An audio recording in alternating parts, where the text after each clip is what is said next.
কি গো বৌমা, কোথায় যাচ্ছ? আর বলো না কাকিমা, এই বাজারে যাচ্ছি। তো তোমার শাশুড়ি এখন কেমন আছে? আর বলো না, খালি বিছানায় শুয়ে থাকে, উঠতে পারে না, বসতে পারে না, এমনকি খেতেও পারে না। ও বাবা, হ্যাঁ, এমনকি পায়খানা বাথরুমেও যেতে পারে না। তবুও যে ও এতদিন ভালো ছিল কাকিমা, কাল থেকে কি হয়েছে? কাল রাত থেকে কুমায় চলে গেছে।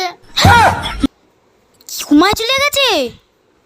হ্যাঁ। তুমি তো বললে খেতে পারে না, বসতে পারে না, শুতেও পারে না, সে মানুষ ঘুমাই কো চলে গেল?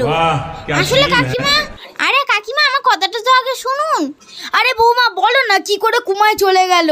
এই বললে যে খেতে পারে না, বসতে পারে না, কুমা নিশ্চয়ই অনেক দূর বিদেশে। বাবা, কে আনতে যাবে এবারে? কি অবস্থা! এই তো বললে শুতে পারে না, খেতে পারে না। আরে কাকিমা আমার